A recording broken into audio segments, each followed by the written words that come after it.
if we're not all sat there slightly scared that there's going to be a problem with our business, with the data inside of our business is somehow going to get out or someone's going to get in, we've kind of had our blinkers on. Because you only have to open up the BBC News app these days and cybersecurity is now being covered in the mainstream press.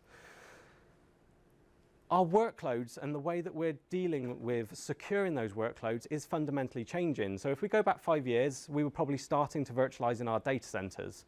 Where we are today, we're starting to consume more and more applications from the cloud. If we're not, our users most probably are. And the way that we're protecting them is probably the same as it was when they were in our data center, if we are protecting them at all. Whether we like it or not, the users have adopted bring your own device. And I tried to preach that bring your own device was the next thing that was going to take off 5 years ago, and everyone went, no, it's not. My employees demand that I give them a laptop, and bring your own device is never going to work for us. Well, actually, bring your own device is you give them a device and they still use their own devices, whether you like it or not. So that is actually happening. And that's because consumer technology is ahead of business technology. And largely, the way that businesses secure their data is by putting a firewall on the outside and putting antivirus on the PCs. That's my security strategy, guys. I've got it sorted. And we have some fantastic antivirus technology to tell you about today. However, there's lots in between that we do need to be aware about. If VMware were here, if a guy called Joe Bagley, VMware CTO, were here, they describe your network as an egg. It's really hard on the outside. We've invested in some good firewalls. But if I get through those firewalls, it's kind of soft and squishy in the middle of it. And hackers know this. They are actively getting into your network via that, not via that hard shell, but in a way that allows them to get past that hard shell and into the gooey egg in the middle. So what is the biggest IT risk to your business in 2017? It turns out it's actually probably one of the biggest business risks. So this is a report that Allianz Insurance do every year. It's the risk barometer. Their one for 2017 has not come out yet. But if you have a look at number 3, the third biggest risk to your business, not just IT risk, is cybersecurity. Now, I can imagine if I asked you to do a show of hands, who's got a DR strategy just in case your building burns down? Everyone. Good. I'm glad that was everyone. That's number 8. So I'm not going to ask you to put a hand up who has a cybersecurity incident plan and stuff like that. I would guess it is a lot smaller. This is becoming a serious problem. Microsoft say that it will take us on average 200 days to discover that someone has broken into your systems. And it will take us a further 80 days to be confident that we fix that problem. Why is that? Now, when I was kind of at college, university, sort of late 90s or 2000s, what was a hacker? What was a cyber exploit? It was someone that, I don't know, made my CD tray go in and out, in and out, in and out. It put some lovely message on my screen and disrupt what I was doing. It was putting a worm that went all around the network and caused a little bit of grief. We knew it was happening because what they wanted to do is that, the common one was they would go on a website and they would kind of change all the characters and kind of owned by XYZ hacker group or whatever it is. It is now a commercial business. Cyber hacking, cyber attack is now being monetized. And they don't necessarily want to show you that they're there unless it's something like a ransomware attack. They want to steal your data, use it in some way, use it for intelligence. There was a laundry firm in America, quite small laundry firm, that actually the attack involved one of their competitors sitting in their CRM system, understanding all the quotes that were about to go out the door so they could go and beat them. Now, to a business, the IT department may be completely unaware of that because, hey, would I know if there's an extra person sat on my CRM system? Probably not. But the risk to your business is absolutely huge. I don't really believe any of these average costs per instance because it depends on the business, it depends what data they steal, it depends what goes on, but it could cost us a lot of money and it's probably going to cost us more. There's lots of people being hacked and exploited. TalkTalk was obviously a big one that was in the press. When they looked into this, actually they found out that it was a 16-year-old boy had allegedly broken into the environment and caused one of the biggest hacks of our time. Their shares lost a third of the value. Their security was called so lax, it wasn't even a cyber criminal, it was child's play to break into that environment. And it cost them a lot of money. So they got a fine for £400,000. But that's not it. They're now going through the court, a number of people that had their data stolen. Potentially there's a compensation of £7.8 million as well as the customer that they lost. Morrison's, a little bit more local to home maybe. What was stolen from them? It was employee data. So effectively, it's bad that your customers now hate you because you've just given your bank account details away. What if your employees now hate you? I mean, imagine it was you. Your accounts department's just rung you up and gone, guys, I've just lost all your bank information, your date of birth, your mother's maiden name, all that information that's in the HR database. It's going to be quite inconvenient for you to go and change your bank account details, your date of birth and your mother. I don't think you can do some of those things, and some of that information you will never get around. But on top of that, their own employees are now taking them to court to sue them because they didn't look after their data. So it's not now only that their customers could hate them because they're seen to be lax, it's their employees are starting to hate them and actively try and find them. What a dreadful situation to be in. And this is all before the new GDPR legislation comes in and we get fined even more, which is 4% of your global turnover or 20 million, whichever one of those is the most. So to most businesses, it is going to have a bigger effect. One of the main messages in that GDPR legislation is being aware of your responsibility to report when there has been a loss of data. But we're leaving the EU, so this doesn't matter, right? Well, I think we heard last week that every single EU law is being signed over as a UK law. So even though this one hasn't gone in, it's a well-rounded, well-thought-out law. It's likely to just come straight over, and we are going to be susceptible to the fines that are there for GDPR. But the technology is getting better. And it's the people that become the weakest link. It's our users. I mean, how often have I sat on the support desk and gone, God, if we didn't have users, my job would be a hell of a lot easier. But unfortunately, we've got to come to terms with it that actually they're the people that make the money for our business, and we need to do something as the people that probably understand more of this to how can we actually educate those people. There are so many different ways that people are trying to get into your business now. And it's not very much kind of, anyone remember that film in the 90s, Hackers?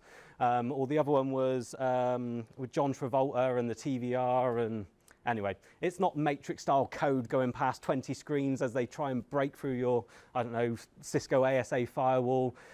What they're most probably doing is dressing up as a postman, coming in with a load of boxes to your front door, someone of your team letting them in the front door and letting them around the back to break in and get some information from your business that then enables them to compromise your business in some way. That's called tailgating.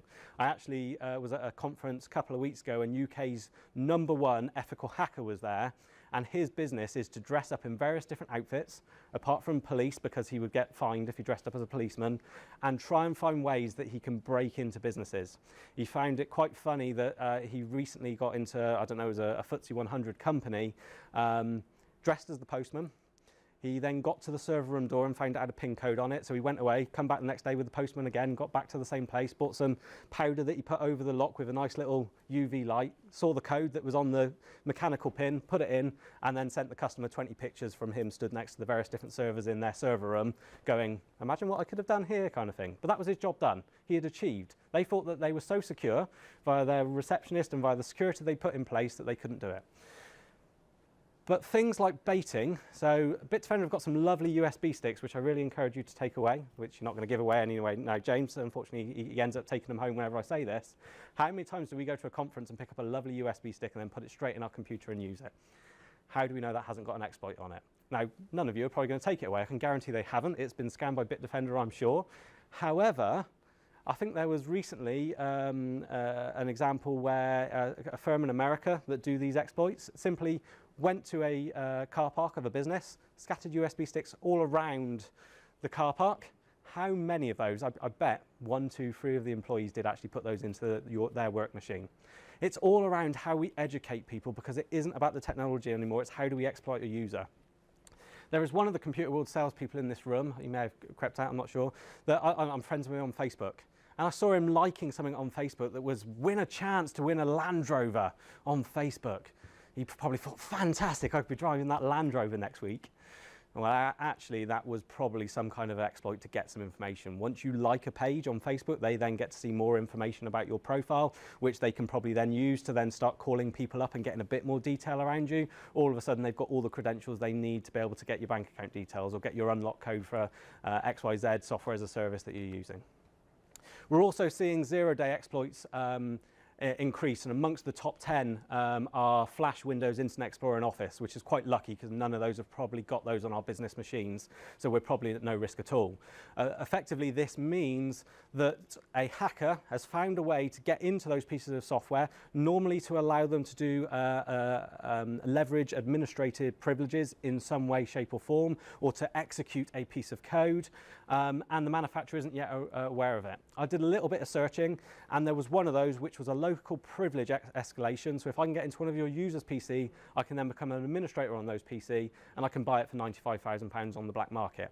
I can make that money back quite quickly if I wanted to exploit the businesses to get some data out of them.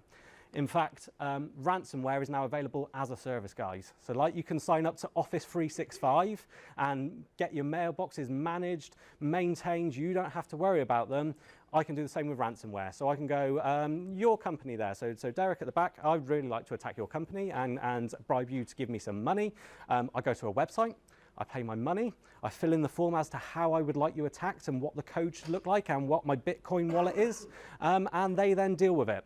Even so much so, they have a support ticket system. So if I have a problem deploying that ransomware attack, they will help me with that. And if there is any problems with payment, they've got people available 24/7 to allow me to do that. These people are no longer sat in their mum's basement. They're sat in office blocks in London, in New York, in Russia, wherever that may be, and they are making a commercial business about getting your data. So, scared enough? What can we actually do? So we're going to hear from Liam next about getting the right antivirus and what do we need to look at. From my side, it's more a little bit back to basics. The first recommendation I have is look at how you're managing identity management and authentication. Have the users got the right permissions inside your organization? How many users are administrator? How many users are actually administrator on their local machines? I would ask you to put a show of hands and no one kind of admits it, but then we go back into the office, we ask the support desk and go, oh, he just couldn't run this software and it kept on popping up with it, so we just made him a local admin. Great, he's a local admin, he now has permission to install ransomware on his machine. So we need to overcome this challenge, but the cloud is making this even more troublesome, and we'll hear more about that later on. We need to isolate workloads. If we've got a completely flat network and your users are on the same network as the servers and as on the printers, we heard of a hack earlier on this year where CCTV cameras that were made in China were turned into botnets and took down the internet. So if we are using a flat network, or normally what we see, it's not a flat network, but there's actually no access control list or security between the VLANs or subnets, actually you've got that soft GUI egg that VMware were talking about. I can get into one of your PCs, probably by that USB stick, or walking into your reception as the postman and going, oh, I just really need to check a file. Can I just jump on your PC a minute and check it? Because my wife's due to give birth and she said she was going to send me an email. Whatever excuse I want to give, I can probably get onto one of your PCs. I can then probably do something to get anywhere else inside that organization. So there are technologies from the likes of VMware. So we've got NSX, which is a technology around micro-segmentation. We can only get from certain machines to other machines that are necessary. So if I get in and I get to say your Exchange server, if you've got that on premises, I then can't hop onto your SQL server because it is effectively firewalled around it. If you'd like to know specifically about NSX, then have a chat with me later on and we can talk about that because I'm not covering that specifically today. It's a basic one. Hands up here, who patches their machines on a regular basis? No one admits to it. There's a few. How many people do that with WSUS? So WSUS is fantastic sometimes if it is configured correctly and if it is working and if you are managing and maintaining it. What it isn't any good at is managing third-party software. And if we go back to that list, we've got Flash, we've got Adobe Reader is one of the main problems, maybe Google Chrome. If we're not patching both Microsoft technologies as well as third-party technologies, then we're kind of only doing half the job. And there are some very simple technologies out there. We've got Ivanti have a technology called Shavlik, which allows you to patch both Windows and third-party applications. It's a 15-minute product to install. So you get it in your data center, either for your servers or your desktops, and it's in and running within 15 minutes, and you can patch and protect all of the Microsoft and non-Microsoft applications. We need to beat shadow IT. So what is shadow IT? Shadow IT is the users taking over and doing what they want. Dropbox is a fantastic example. I often ask IT managers, do you have a problem with Dropbox? And I get two types of people. One that goes no, and they're just kind of got the blinkers on and they don't want to admit their users are probably using Dropbox. Or I find the one that goes, no, we don't have a problem, I blocked it on the firewall.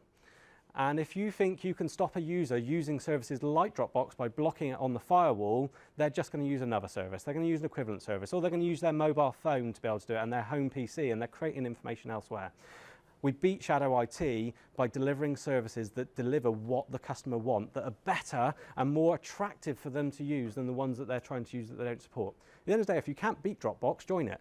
But join it at the business level, because you're a lot better having a Dropbox business account that is fully encrypted than your users using the free one that isn't fully encrypted, that have got a lot more problems with it. You should be able to manage and maintain it.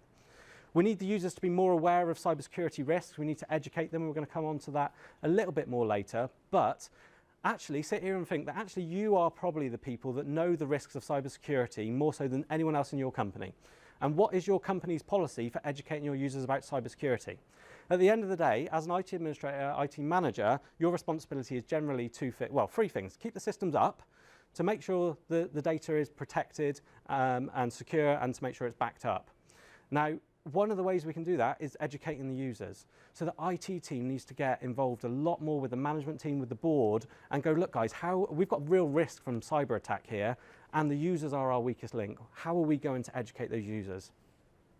I fully believe in automate, test and repeat. I am someone that if you get me to do a job 100 times over, I will do it well for 2-3 times, and then I'll lose interest and I'll make mistakes on every single one afterwards. And I think the majority of us are like that. And if you are doing a job time and time again, think of ways that actually you can spend a little time to automate it, to get all the security settings right, and then you can then just automate that and repeat that as you go. And I think the biggest one for me is don't be blind, acknowledge that there is a problem and have a plan for how you're going to evolve. If you Google IAD Top 10, it will give you a nice report by an American institute that gives you the recommendations for making sure that you can be protected. And the last thing, you need to get other people in your business on board. If you are trying to tackle cybersecurity alone, you're not going to win. You need a manager, a senior manager, a director, someone that you can sit down and go, look guys, this is what's happening. And it's not just happening to TalkTalk and Morrison's, it's happening to businesses of our size. It's not if we're going to get attacked, it's when we're going to get attacked. So A, how are we going to recover from the attack when we do get attacked? But B, what can we do to make sure we mitigate that attack as much as possible?